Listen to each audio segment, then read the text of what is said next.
Apocalipse 3, do 14 ao 22, diz o seguinte: Ao anjo da igreja em Laodiceia escreve: Estas coisas diz o Amém, a testemunha fiel e verdadeira, o princípio da criação de Deus. Conheço as tuas obras, que nem és frio nem quente. Quem dera se fosse frio ou quente. Assim, porque és morno, e nem és quente nem frio, estou a ponto de vomitar-te da minha boca. Pois dizes: Estou rico e abastado, e não preciso de coisa alguma.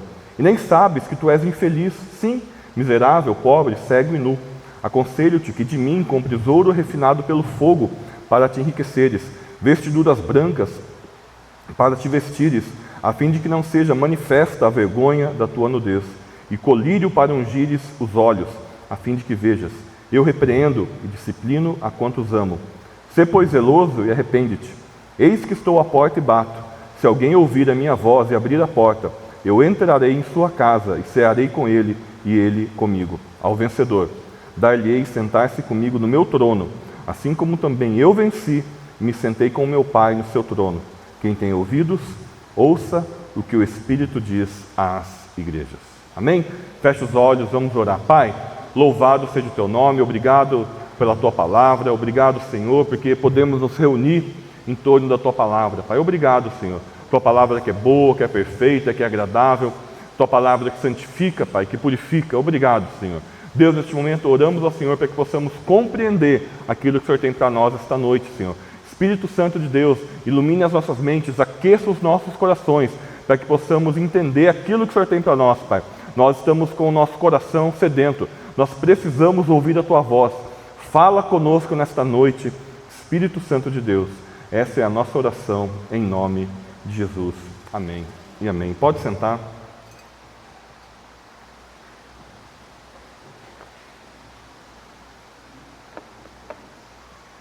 Irmãos, nós vimos aqui, semana passada, quem esteve vai se lembrar de todo o contexto da igreja de Laodiceia. Rapidamente, eu vou recordar com vocês, nós vimos que Laodiceia era uma cidade muito rica, muito abastada, uma cidade do comércio, uma cidade onde havia um intenso comércio, onde as pessoas, os vendedores e aqueles que praticavam ali comércio, eles ficavam na cidade, paravam um tempo na cidade. Aquela cidade, então, era uma cidade muito plural. Nós vimos que era uma cidade de muitas pessoas, de diferentes etnias, de diferentes credos, e é uma cidade muito sincrética, nesse sentido aí religioso, uma cidade onde abrigavam-se todas as crenças, uma cidade que era riquíssima, por consequência, uma igreja também que era extremamente rica, uma igreja onde os membros tinham muitas posses. Nós vimos aqui que era uma cidade onde havia muitos hoje que a gente chama de milionários, pessoas com muitas condições financeiras, e a igreja também, por consequência, era uma igreja de muitas condições financeiras. E a gente viu que em Laodiceia não havia perseguição, em Laodiceia não havia falsa doutrina, em Laodiceia não tinha pecados tão explícitos, tão expostos como haviam nas outras igrejas. Mas Laodiceia, ela tinha o grande problema, que era a soberba, o orgulho. Era uma igreja que tinha uma alta conta de si mesma. Uma igreja que se olhava para si mesma, como nós vimos aqui, e diz: eu não preciso de mais nada. Eu estou abastado, eu estou muito bem, eu não preciso de coisa alguma. Então esta era uma igreja, nós vimos aqui, que se achava, para a gente trazer para o nosso vocabulário, uma igreja que se achava. Uma igreja que achava que estava muito bem. E realmente, se a gente olha para a condição humana daquela igreja, sem perseguição, sem doutrina falsa, uma igreja extremamente rica, uma igreja que aos olhos do mundo, realmente, aos olhos carnais, era uma igreja que estava excelente. Uma igreja que talvez todos nós, se passássemos na porta, gostaríamos de entrar e participar e ser membros dela. Mas Jesus, ele olha para aquela igreja e ele tem um diagnóstico dela muito diferente.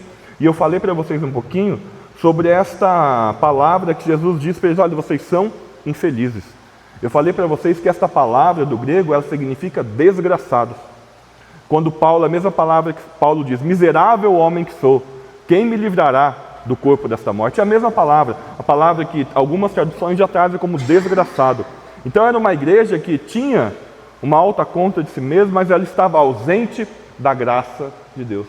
Desgraçado significa isso, é ausente da graça. Então era uma igreja que tinha um orgulho, e depois nós vimos que a Bíblia diz que Deus ele resiste ao orgulhoso, mas ele dá graça ao humilde. Então realmente tudo se encaixa, uma igreja que estava fora da graça de Deus.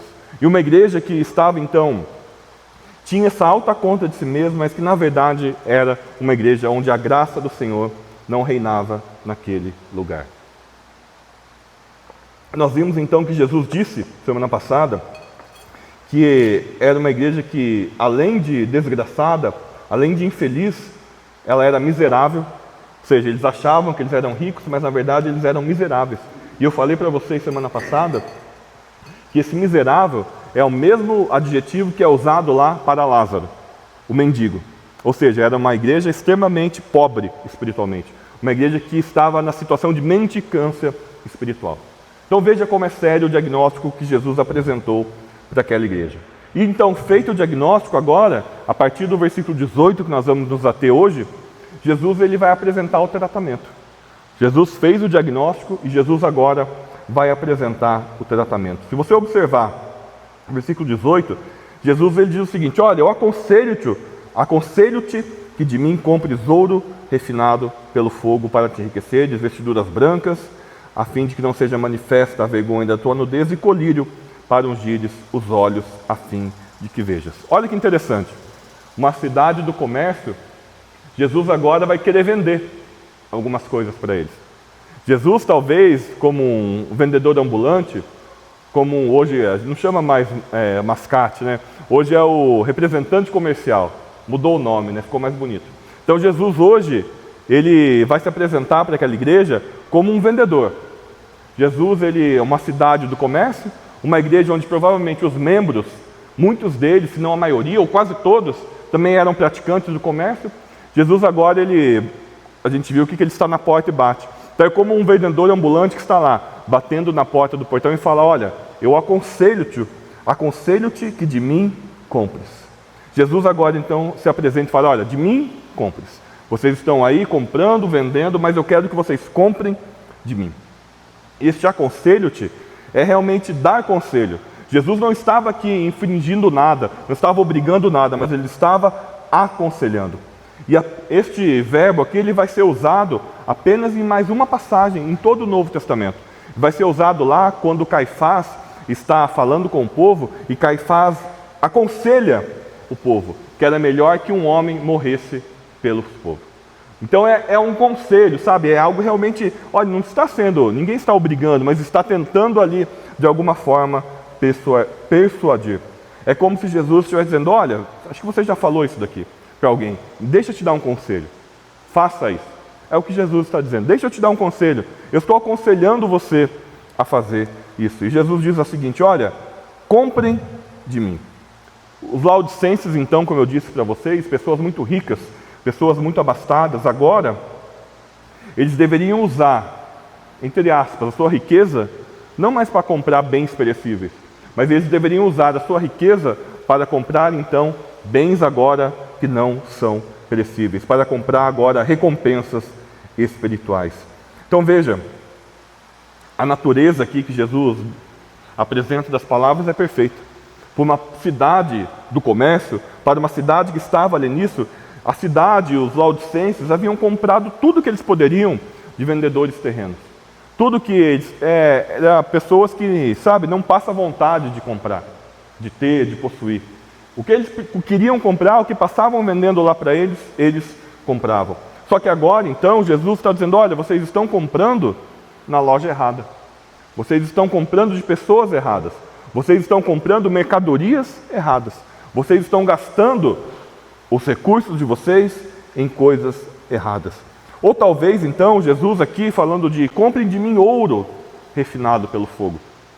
Jesus, ele talvez estava querendo ensinar para eles uma lição. Talvez a lição que Jesus ensinou no Sermão do Monte, estava tentando ensinar de novo: olha, não acumulem tesouros sobre a terra, né? Onde a traça e a ferrugem corrói, e onde os ladrões escavam e roubam. Mas ajuntais para vós outros tesouros no céu, onde a traça nem a ferrugem corrói, e onde ladrões não escavam nem roubam. Porque onde está o teu tesouro, aí também estará o teu coração. Então Jesus, eu imagino que estava tentando dar uma lição para eles, de que o que importa não é o ouro terreno, não é o tesouro terreno que se tem, mas sim são as riquezas celestiais, as riquezas eternas, onde não vai ter ladrão, também onde não vai ter traça. Eu acredito que Jesus estava tentando trazer esta lição para eles. Mas não somente isso. Jesus fala, olha, compre ouro refinado pelo fogo. Mas Jesus fala, comprem também agora vestiduras brancas, para que vocês possam se vestir e não seja manifesta a vergonha da tua nudez. Irmãos, eu falei aqui também semana passada que Laodiceia era muito conhecida pela lã que ela fabricava. Uma lã finíssima, um tecido muito caro, um tecido muito bonito, um tecido de cor preta. Um tecido que ali eles usavam, vendiam e usavam essas roupas então feitas com aquela lã. Talvez Jesus estava dizendo, olha, vocês usam aí essas roupas pretas, muito bonitas, com um tecido muito caro, com um acabamento muito bom, com um caimento muito bom. Mas talvez Jesus estava dizendo para eles assim, que nem com a mais finíssima roupa, nem com as roupas mais finas do mundo, eles poderiam entrar no banquete celestial que estava preparado. Para entrar no banquete, que depois Jesus vai convidá-los, é preciso ter uma roupa específica. Eu contei aqui a parábola do banquete do rei, eu não vou contar de novo, mas para você participar do banquete, você precisa estar vestido adequadamente. E Jesus diz que essas vestes são vestiduras brancas. São vestiduras brancas. Então, pense aí numa marca de roupa que você acha muito bonita. Uma marca de roupa que talvez para você é inatingível de comprar. Eu estava pensando e eu pensei na marca Tom Ford. Não sei se vocês já ouviram falar. Uma marca aí de ternos que custa em média aí $10 mil. Eu fui procurar cada terno. Então imagine Armani, Dior. O que Jesus estava dizendo é que nem com essas roupas, nem a mais finíssima roupa, nem a mais finíssima veste, eles conseguiriam entrar no banquete. Jesus estava dizendo que eles poderiam estar vestidos da maneira mais linda possível aqui na terra, mas que na verdade eles estavam nus. Eles estavam nus. Isso que Jesus estava falando para eles, eles estavam nus aos olhos de Deus. E veja, por todo o livro de Apocalipse, quando a gente começa a olhar, essas roupas vestidas de branco, melhor dizendo, essas roupas brancas significam justiça. Significam aqueles que foram justificados, aqueles que foram lavados pelo sangue do Cordeiro. Significa a entrada na glória do reino final de Deus. E o que Jesus está dizendo para eles aqui é a metáfora do trocar de roupa. O que Paulo usa lá em Efésios é se despir do velho homem e colocar uma nova roupa. Jesus estava chamando eles para o arrependimento. Troquem essas roupas que vocês estão vestindo e coloquem uma roupa nova. Coloquem agora esta roupa branca, esta roupa lavada no sabão do lavandeiro. Então veja, Jesus aqui estava chamando para o arrependimento, para o reconhecimento da vergonha da sua nudez espiritual e para comprar uma roupa nova, lavada pelo sangue do Cordeiro. E Jesus ele está vendendo então ouro, Jesus está vendendo roupa e Jesus agora está vendendo também colírio. Interessante, né? Uma cidade rica, Jesus vai lá vender ouro. Uma cidade que tinha vestes belíssimas, Jesus vai lá vender roupa. E agora numa cidade onde eu falei para vocês do colírio, que eles eram conhecidos, aquele pó frígio que eles passavam no olho, que todos iam para lá para comprar e ter esse pó frígio, de colírio que eles faziam lá, Jesus agora está vendendo colírio para eles. Né? Jesus, imagine, Jesus estava querendo vender coisas para especialistas, né? Imagine você, não sei o que você faz bem na sua casa. Vamos supor que você faça bem macarrão. E é alguém que bater lá, estou vendendo aqui um macarrão, acabei de fazer, você quer comprar? É mais ou menos isso que Jesus estava fazendo. Estava vendendo aí mercadorias onde eles achavam, áreas onde eles achavam que eles estavam muito bem, onde eles estavam dominando muito bem. Então Jesus estava dizendo, olha, nem com o melhor colírio do mundo, nem com os olhos ungidos pelo melhor colírio do mundo, vocês conseguem enxergar. Vocês estão cegos. E eu estou vendendo agora para vocês um colírio para vocês poderem enxergar. Então o que Jesus talvez, eu imagino, estivesse falando para eles aqui, é que as realizações terrenas deles eram insignificantes. Tudo que eles estavam fazendo nesta terra eram insignificantes. E na verdade, além de tudo isso, o que eles faziam estava atrapalhando eles. O que eles achavam que era bom, na verdade, estava atrapalhando eles, estava afastando eles da graça de Deus. Então veja, os laodicenses deveriam ser ungidos com esse colírio, não com o pó frígio que eles tinham lá, mas com o colírio espiritual que Jesus estava trazendo para eles, e deveriam então dessa forma enxergar a si mesmo como eles realmente são. Mas Jesus, ele é um vendedor diferente. Às vezes, os vendedores que batem as portas da gente, né, eles aparecem com coisas boas, né? Nós, Ana Carolina e eu, compramos esses dias lá um jogo de panelas, né, dos vendedores que vieram lá e vocês passaram por aqui, passaram lá. Pensa nas panelas boas, preço bom. É difícil os caras que vendem de porta em porta vender coisa boa, mas coisa boa que eles estavam vendendo. Compramos lá um jogo de panelas deles. Então Jesus, era mais ou menos essa, né? Jesus estava batendo na porta, eles bateram na porta de casa lá, desceram as panelas, vai, leva a panela, leva uns 4, 5 jogos de panela para ver, olhar como é que é, o que vinha no kit. Jesus está oferecendo aqui para eles, mas o jogo de panelas que eu comprei, eu paguei. Um preço bom, mas paguei, tive que pagar. Agora, qual é o preço das mercadorias que Jesus está oferecendo?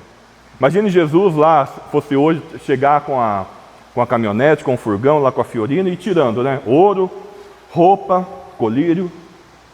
E qual é o preço que Jesus está cobrando deles? Por quanto Jesus está vendendo essas coisas que ele está oferecendo? Diferente dos vendedores terrenos, Jesus está vendendo de graça. O preço que Jesus cobra é de graça. Olha o que diz o texto de Isaías 55, versículo 1. Diz o seguinte: todos vós, os que tendes sede, vinde às águas, e vós, os que não tendes dinheiro, vinde, comprai e comei. Sim, vinde e comprai, sem dinheiro e sem preço, vinho e leite. Como que você compra alguma coisa sem preço? Porque não tem preço, tem valor. A graça é de graça, mas ela não foi de graça. Ela custou. Então ela não tem preço para nós, não tem nada que a gente possa, mas nós estamos comprando. Aqui diz, olha, comprem de graça. É engraçado, a gente não consegue às vezes entender, mas porque tem valor. Uma coisa é ter preço, outra coisa é ter valor. E a graça, apesar de ser de graça, ela não foi de graça. Ela custou tudo. Ela custou a vida do Filho de Deus. Ela custou a morte do Filho de Deus. O Filho de Deus foi traspassado pelas nossas iniquidades, foi moído pelas nossas transgressões. Veja o que diz Apocalipse 21:6. Disse-me ainda, tudo está feito. Eu sou o Alfa e o Ômega, o princípio e o fim. Eu, a quem tem sede, darei de graça da fonte da água da vida. Então Jesus bateu lá. Vocês querem? Quanto custa? Nada. Nada. É de graça. Esse é o preço que o Senhor Jesus nos cobra. E veja, depois do versículo 19, Jesus diz o seguinte: eu repreendo e disciplino a quantos amo. Então veja, uma igreja muito problemática. Eu falei para vocês, uma igreja que não recebeu nenhum elogio de Jesus. Uma igreja em que Jesus, mesmo assim, falou, olha, eu estou repreendendo vocês porque eu amo vocês. Eu repreendo a quem eu amo. Irmãos, a disciplina de Deus é uma forma dele demonstrar amor, como os pais fazem com os filhos. Se você que já teve filhos pequenos, ou você que tem filhos pequenos, você sabe, você não quer disciplinar o seu filho. Você não faz isso por prazer. Você não faz porque você gosta de colocar de castigo, ou de dar uma palmada. Você não gosta disso. Mas você faz por quê? Porque você ama, porque você quer corrigir. Com Deus é a mesma coisa. Porque nós somos filhos, Ele nos corrige. Veja o que diz o texto de Deuteronômio 8:5. Sabe, pois, no teu coração, que como um homem disciplina seu filho, assim te disciplina o Senhor, teu Deus.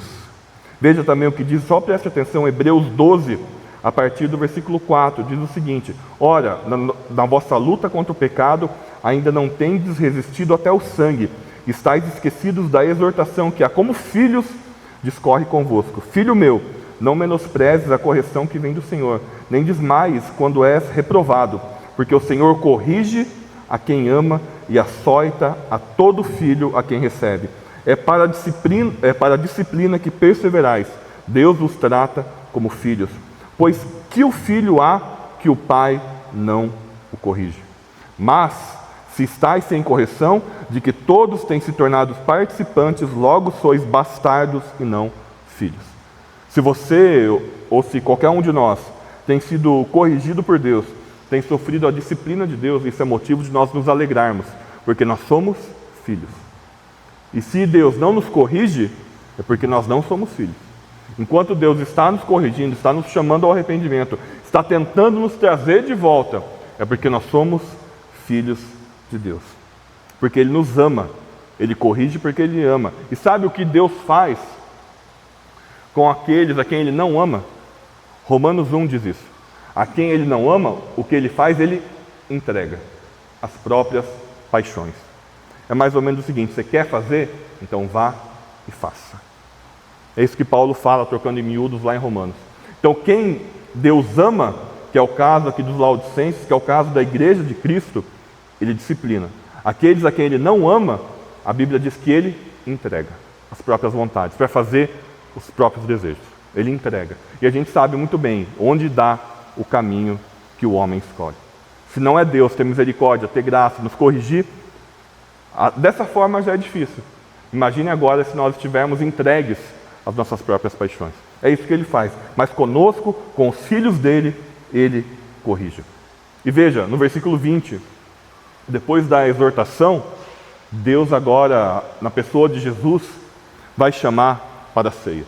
Jesus vai os convidar para um banquete. Eis que estou à porta e bato. Se alguém ouvir a minha voz e abrir a porta, eu entrarei em sua casa e cearei com ele e ele comigo. Veja, Jesus, Ele está à porta. Olha que interessante, irmãos.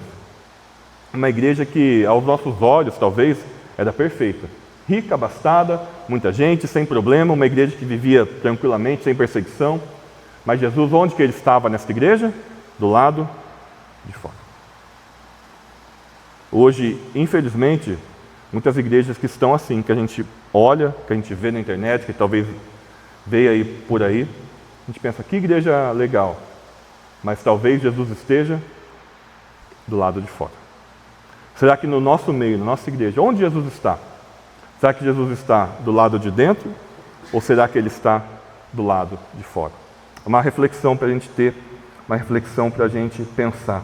Então veja, ainda que seja direcionado à igreja, ainda que Jesus estivesse à porta da igreja, o convite que Jesus faz, ele é pessoal. Jesus diz, se alguém. Ou seja, Jesus não entraria em todas as casas. Jesus não cearia com todos daquela igreja. Mas se alguém. Ou seja, o convite que Ele faz é pessoal. Em nenhum outro lugar a compaixão de Cristo ela é mais bem exemplificada do que aqui. Jesus, Ele é um visitante. Então, em nenhum outro lugar a gente vai encontrar Jesus de uma forma tão amável, de uma forma tão plena aqui da graça dEle, batendo a porta, dizendo, olha, eu quero entrar, eu quero cear contigo. É como Jesus falou para Zaqueu, Zaqueu, desce depressa, eu vou ficar na sua casa. Me convém hoje ficar na sua casa. É o mesmo convite aqui que Jesus está fazendo. Olha, abre a porta, eu quero entrar, eu estou do lado de fora, estou batendo. Abra a porta que eu quero cear contigo. Mas há essa condição, se alguém ouvir a minha voz e abrir a porta. Cristo, Ele não força a entrada. Cristo, Ele não arromba portas. Ele poderia fazer? Claro que Ele poderia, mas Ele não faz isso. Ele é um gentleman, é um cavaleiro. Ele bate, Ele fala, eu quero entrar. Você vai me convidar? Você vai abrir a porta do seu coração para que eu possa entrar na sua casa? Quem toma a decisão é a pessoa. Jesus está batendo, mas a decisão de deixá-lo entrar é nossa. Se nós não deixarmos ele entrar, ele vai continuar batendo, vai continuar a porta. A decisão, se nós vamos chamá-lo para entrar, é nossa. E veja qual é o resultado disso aí. O resultado é comunhão. Jesus diz, olha, eu vou agora entrar na sua casa e vou cear com ele e ele contigo. Então veja, é uma progressão. Primeiro ele está vendendo alguma coisa. Agora, depois, imagine o vendedor na porta da sua casa. Eu posso entrar na sua casa? Eu quero comer com você. quero jantar na sua casa, quero almoçar na sua casa. Jesus ele vai progredindo. Primeiro ele está vendendo, agora ele está batendo, aí agora ele vai entrar e depois de entrar ele vai então cear. Ele vai então agora comer. É uma progressão. Jesus ele está agora como um visitante. Ele se identifica e ele pede para ser recebido. Então a comunhão com Jesus, ela resulta do compartilhamento da refeição. No mundo antigo, você compartilhar uma refeição com alguém era algo muito próximo. Era você ter uma comunhão muito grande. Estar à mesa, tanto pela forma como eles comiam, reclinados à mesa, era um sinal muito grande de comunhão. E você só se comia com quem você conhecia muito bem, porque você tinha intimidade. Era algo assim que eles faziam de forma muito grande aí de comunhão. Então veja, compartilhar uma refeição era compartilhar a própria vida. Se compartilhava a refeição com quem estava ali de maneira muito próxima à nossa vida. Então Jesus, ele está oferecendo agora uma possibilidade de reconciliação. Também no tempo antigo, quando as pessoas estavam brigadas, estavam com relacionamentos rompidos, o primeiro passo para restabelecer esse relacionamento era jantar junto, cear junto, ter um momento junto. Isso era o primeiro passo para uma reconciliação. Era assim que eles faziam, talvez estivessem brigados, distantes, mas um poderia convidar o outro para estar em casa, para cear, para comer. Então aquela comunhão, ela era então restabelecida e ela era então, começava-se de novo a partir da reconciliação. Jesus está então aceitando e renovando esta comunhão íntima com aqueles que se arrependem. Aqui está prefigurado o grande banquete. Aqui está prefigurado a ceia do final dos tempos. Aqui está prefigurado aquilo que na volta de Jesus nós vamos fazer. Porque todo mês nós fazemos aqui este memorial da ceia, para relembrarmos, estarmos prefigurando o que vai acontecer quando Ele voltar. Quando Ele voltar, nós vamos cear com Ele. Ele será o nosso anfitrião. Ele estará e Ele mesmo nos oferecerá a mesa da comunhão. Isso aqui vai prenunciar a união total com Deus e com Cristo na eternidade. E veja que maravilhoso. No versículo 21, Jesus ele compartilha o trono do seu Pai. E agora Jesus compartilhou o trono do seu Pai, agora está compartilhando também o trono com os crentes. A Bíblia diz que os crentes vão de julgar o mundo. Então Jesus está dizendo, olha, aqueles que aceitarem o convite vão se assentar comigo no meu trono. Terão um lugar especial. Vão se assentar comigo no meu trono. Isso é maravilhoso, irmãos. Olha para uma igreja tão problemática. Olha a grandeza das promessas de Jesus. Irmãos, para terminarmos, rapidamente aqui, talvez para você fixar o que nós passamos aqui com a igreja de Laodiceia.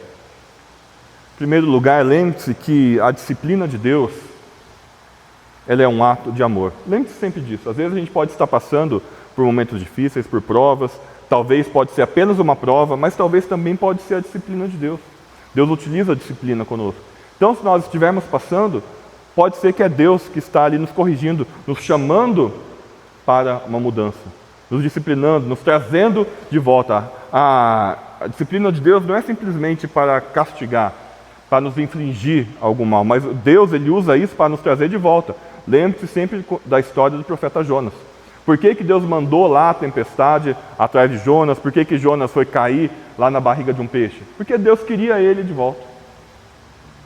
Jonas era de Deus, nós somos de Deus. Então se a gente, por acaso, tentar se desviar, pode ser que ele mande tempestade atrás de nós.